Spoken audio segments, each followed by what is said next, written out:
At WHBR, WVUP, we love to shine a spotlight on our local ministries and introduce you to new communities. Coming up is a feature message from a church in your area. If you'd like to see your church on this channel, please let us know, and we'd be more than happy to reach out to your pastor. You can contact us at 850-473-8633 or email us at WHBRWVUP@ctnonline.com. If the outside world is telling you, hey man, you should be content, you got it made, you got all of these things, and the wisdom of the world is telling you that, but internally you're feeling like I'm not doing what I'm supposed to be doing, you may be missing out on what God has for you. And I know that if I wouldn't have acted and stepped out in the way that I did, I would have missed out on some pretty incredible things.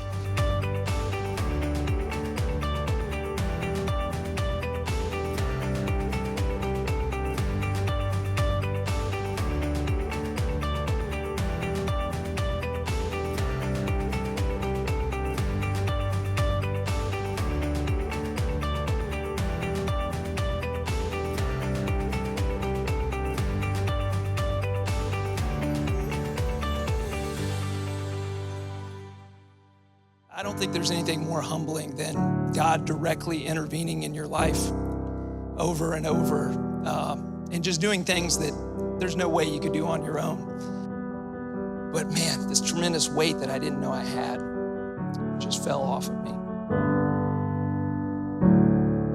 I love this series because we're talking about when God directs our life supernaturally, and we know in that moment that God has placed us right where we are, right in that moment, right with those people. Have you ever met someone and you walked away from there and said, that was not an accident?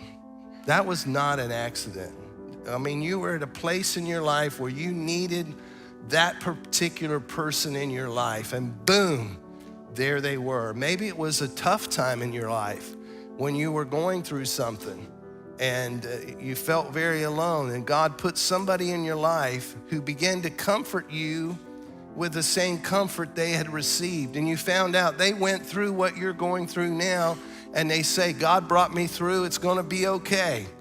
And it brought you comfort, and you walk away and say, that was not an accident. Have you ever been at the right place at the right time, and you knew deep in your spirit that God had arranged that moment? Don't you love those moments? It's like a love note from God where he signs the love note and says, I love you, God. Hallelujah. I'm telling you right now, I'm gonna cry so many times during this because it's just been an incredible journey. People use the word being humbled a lot. I don't think there's anything more humbling than God directly intervening in your life over and over and just doing things that there's no way you could do on your own. Well, my name's Josh Apple, for those of you who don't know me. Grew up kind of in between Dallas and Pensacola. My dad was a general manager for Sam's and Walmart when Sam Walton was alive. Got transferred back and forth to Pensacola quite a few times. And after Sam Walton died, he decided, I want to set up roots in Pensacola. And so he opened up his own business in Pensacola off Scenic Highway called the Apple Market, which I'm sure you guys will know about. Prayer team to my left, you're right, for anybody that shops at Publix after the service. I'm just kidding. I got an amen out of that. But why I'm here today, it's so interesting. Over the last couple of weeks, hearing these messages about divine providence, divine interactions, and I'm gonna add divine interventions later on in my story, was the whole time I was sitting there listening to PC talk, I'm like, he's talking about me. These are things that I went through, all of these. Should I do it? Should I not do it? Should I step out in faith and make this happen? And then confirmation after confirmation of what I was supposed to be doing, basically transitioning from working at a grocery store into a career in special operations. And so I was just sitting there the whole time thinking, man, I could tell this story. I could testify to this. But I grew up pretty blue collar American kid, great Christian parents, Sunday school teachers. I had an older brother, younger sister. I played sports, really nothing cosmic. But I did start working for my dad when I was 13. You know, being family, you can bypass all those pesky labor laws, and they can put you to work as much as they want to. And so I learned a lot of lessons from my dad: hard work, integrity, doing the right thing when nobody's looking. No matter what job you're given, do it to the best of your ability. Went to college, out of high school, still working for dad. And I met my wife there at the store. She had worked there, left, and then came back. So now I'm married, done with college, still working for dad. And it was a great life, right? If the outside world is telling you, hey man, you should be content. You got it made. You got all of these things. And the wisdom of the world is telling you that, but internally you're feeling like I'm not doing what I'm supposed to be doing. You may be missing out on what God has for you. And I know that if I wouldn't have acted and stepped out in the way that I did, I would have missed out on some pretty incredible things. Now you say, well, I got a whole reasons why not me. Those reasons are really not reasons, they're excuses. Because God is big enough to do whatever he does. In fact, the scripture says our God is in heaven and he does whatever pleases him. So in the midst of going through this, we're flashing forward because I'm trying to make time here, but I'm about 28 years old now, managing my father's store. My son Hudson over here was about 3 years old, and it was just really getting to me. I was like, man, something's going on. And so at the time, Upward Pensacola was not a thing. I was not cheating on Upward by going to a different church. But the church we were at, I was very involved with the music program there on the worship team. And the pastor gave a message, and it was very similar to the divine providence messages that we just went through. And I can remember the pastor stopping. It was a pretty big crowd that day. And he said, man, I feel like God is telling me to say something. He said, if you feel like you're being called to do something, but you're systematically coming up with excuses and reasons why you can't do it, you very well may be standing in the way of a miracle. And it hit me because I felt like he was getting chills right now because I knew in that moment that he was talking to me. And I had finally gotten to that point where I'm like, I do feel like I need to join the military. More specifically, I knew I wanted to do something big. So, kind of the first hurdle in all of this was I went home and I got down on my knees and I probably prayed one of the most earnest prayers, almost wrestling with God in a way of like, God, I should be happy. Everything should be good right now. I have nothing to be discontent about, but I am. And if I'm really supposed to go out and step out in faith and do this military thing, I need you to tell me. And so I had kind of brought up the whole military thing years past before Hudson was born. And let's just say it didn't go over well. Not real enthused from the wife department, which is important to have before you step out and are gone for up to 290 days out of the year. But right after that message, I prayed that prayer. And I think, I was talking to Kristen about this, it was either that same night or the next day that we were driving, and she brought up to me that if you feel like you need to step out and do it, you should do it. I'm like, okay, that's mile marker number one. I asked God to start showing me and start opening doors. That was number one. I'm telling you that those moments, the world will call them coincidence. But for the child of God who's walking in obedience to God's will for their life, they are not coincidence. They're the providence of God in our life. And that's the sovereign hand of God orchestrating events in our life to posture us and to move us into the divine destiny that he has for us. And as a child of God, we should never settle for the mundane. We should never settle for what everybody else gets, because you're highly favored by God. And you have a grand chess master that sits in the shadows directing your life and positioning you through life. So I start the program, and I won't belabor the point, but the pipeline for combat control was very, very difficult. They weren't lying about that. Not only physically, but academically, a lot of guys we lost because they couldn't pass the test, because you basically have to become the equivalent of a Navy SEAL, but also an air traffic controller, and also understand JTACing, or Joint Terminal Attack Controllers, which is basically the guy on the battlefield that has the authority to call down munitions from your gunships, your bombers, your fighters, all of those things. On top of that, the original legacy mission was actually jumping in and taking over airfields, which is why you had to be an air traffic controller to be able to land all the follow-on aircraft. So it was very difficult, but I will say through the first 13 months, it wasn't anything more than what I was expecting or prepared for. But then we get to dive school, all right? And I know PC kind of told this story, but dive school was very important in that program because it was kind of the crucible to say that if you got through that, the chances of you making it through were extremely high. You were pretty much going to graduate if you made it through that. And the reason is not because diving is difficult, but what it is they have figured out that the stress of having your hands and feet tied and thrown in a pool or having oxygen taken away from you physiologically is very similar to the stress of combat. And so it was kind of a precursor for them to be able to test you in a controlled environment to see, okay, will this guy be able to hold it together during combat? And that's the reason it was so difficult. And the big test is what they call the one-man competency drill. Somebody, I think on the Learning Channel, actually did a full show about it called Surviving the Cut. You can watch it. It terrified me, so I stopped watching it while I was going through dive school. But the first thing you have to do is a 2,000-meter fin. I did have an injury while I was at combat control school, which was like our version of Ranger school. But to be honest, I hid it. I didn't tell anybody about it because my wife had just given birth to our daughter.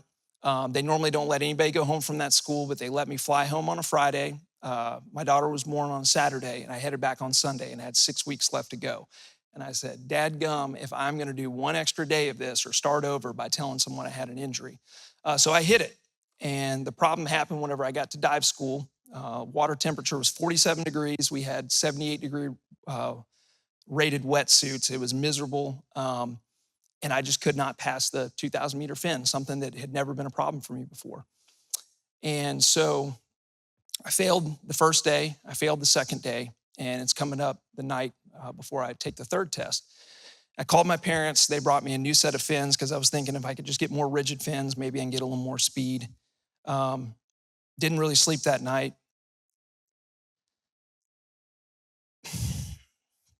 So I woke up the next morning and I was just already feeling defeated and I was just praying nonstop. It's like, God, you called me this. If I don't pass, this could be it. And so the boats take us out to our launch point. We get in the water. I start swimming. Within the first minute, my fin strap breaks. I was already not making the time. Now I'm having to tread water with one foot and getting an instructor's attention. Took a couple minutes so I could get on the back of the jet ski and fix my fin. So I started swimming again. I'm just praying the whole time, like, I can't swim any faster. I can't do anything more than what I'm doing or what I've trained to do at this point. I remember getting to the rocks, which was our assembly point right near the dock, and my feet were so cold, and all the guys' feet were so cold just stepping up the rocks, they couldn't feel their feet, so everybody's falling and stumbling. And I was just looking down at the ground the whole time. I felt so defeated.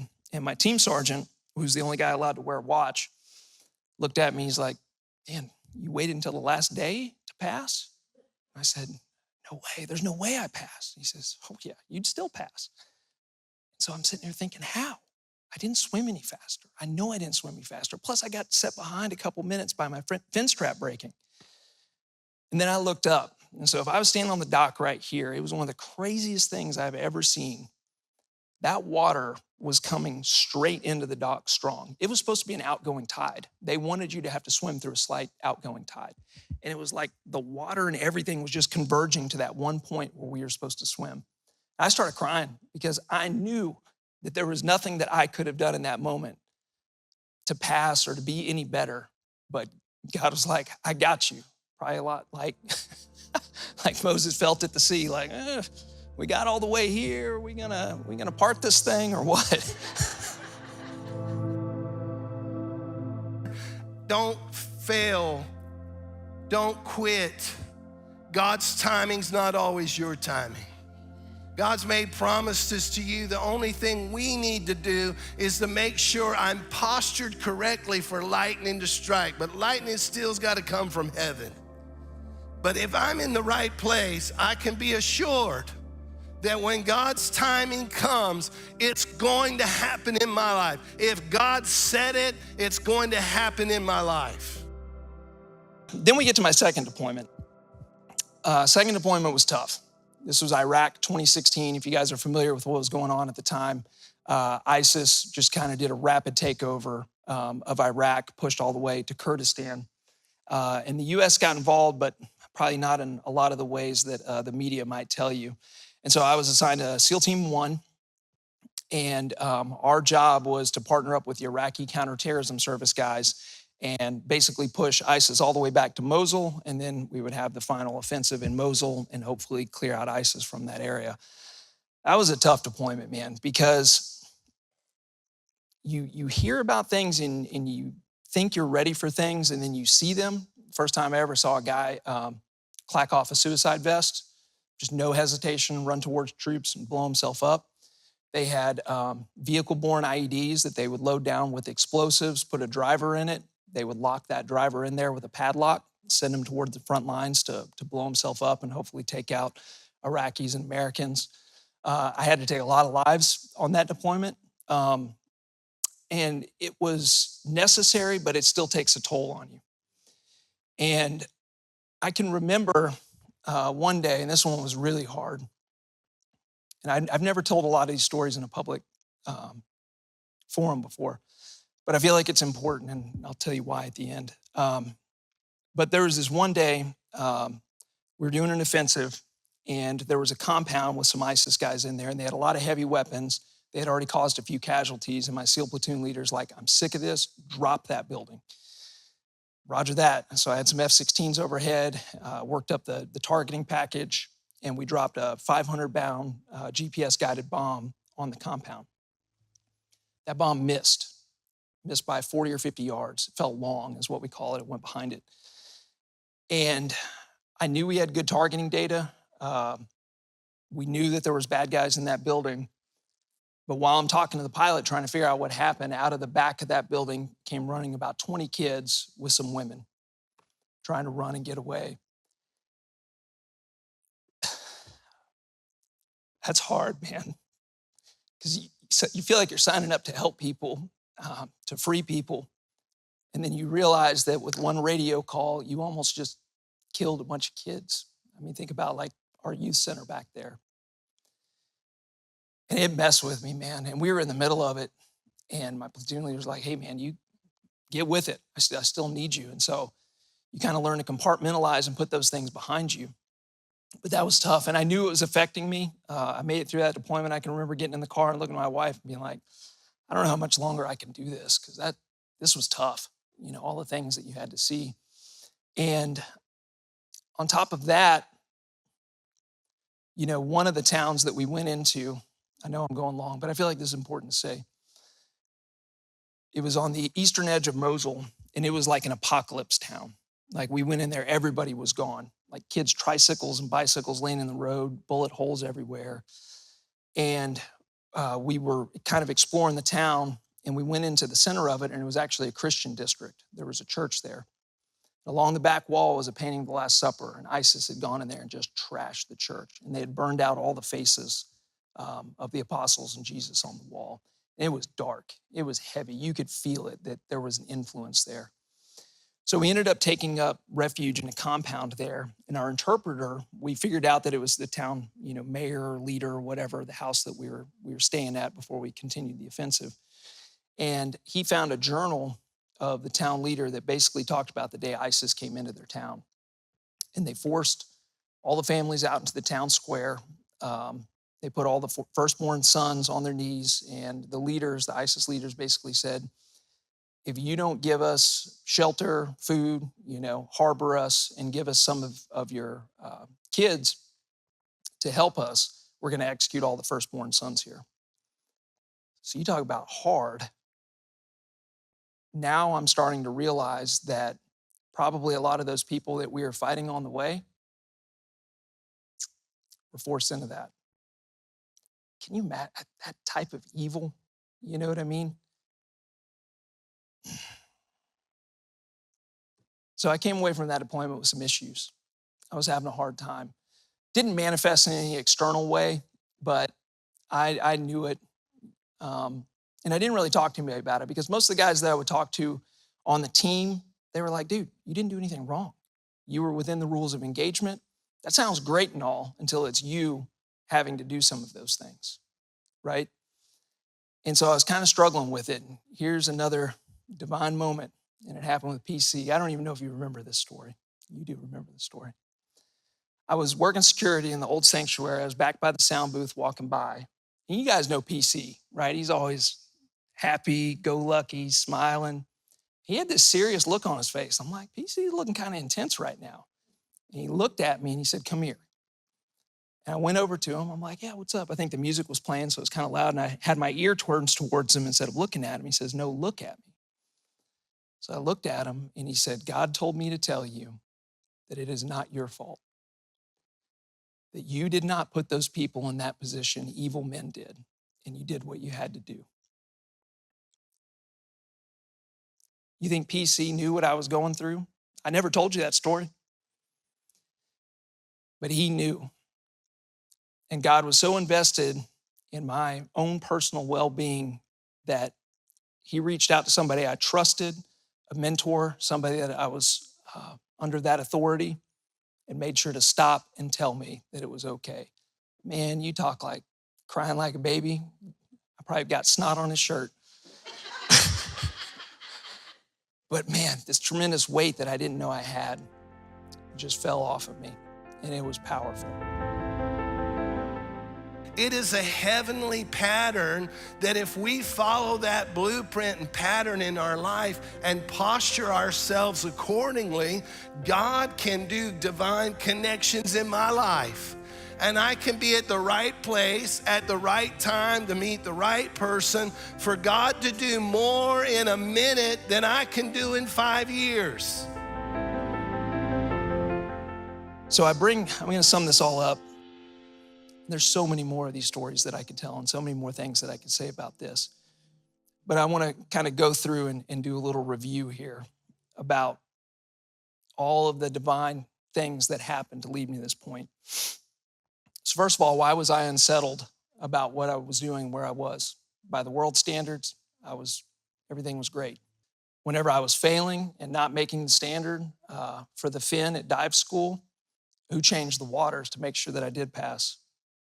How did a precision-guided munition, and they can fail, but there was nothing in this bomb that should have made it fall where it did.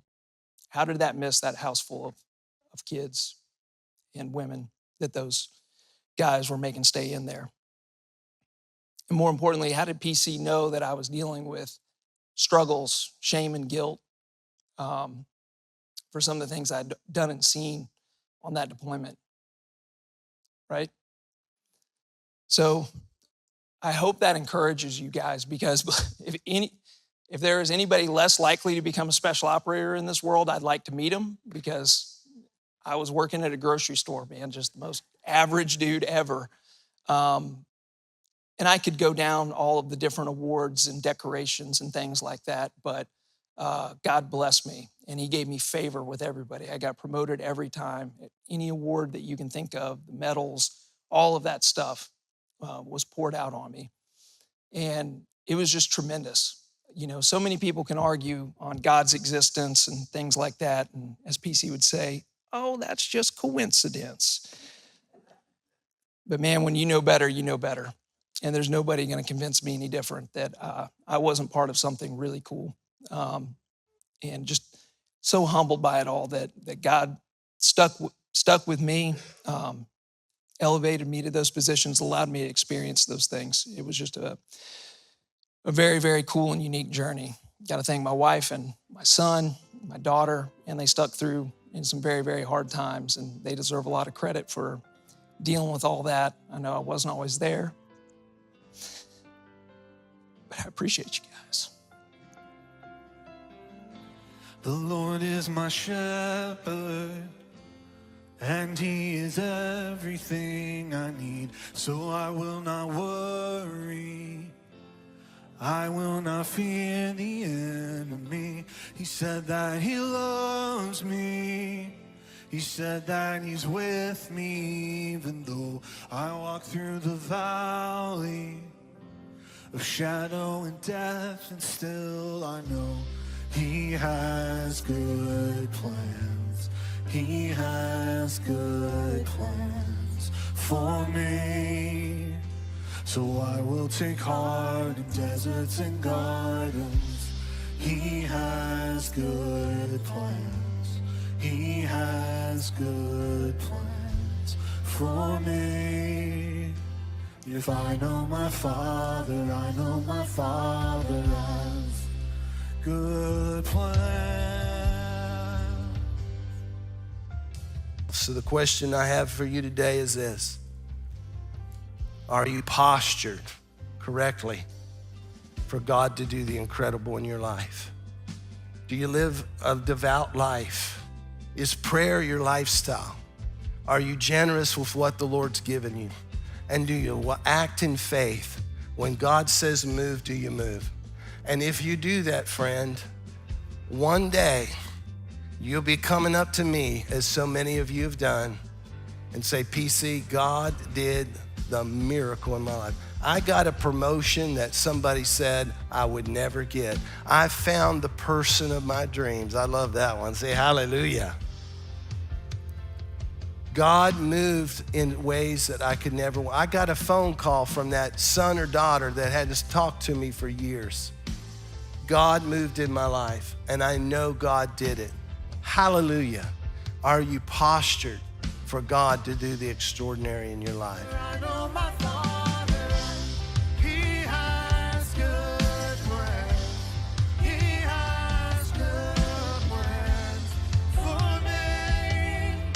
So I will take heart in deserts and gardens. He has good plans. He has good plans for me.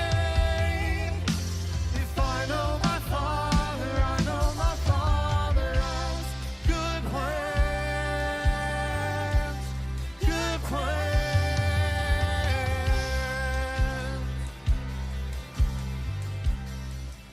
I want to say to you that God is not waiting for you to be perfect. Somebody needs to hear this morning. He's not waiting for you to be perfect. He's waiting for you to be postured.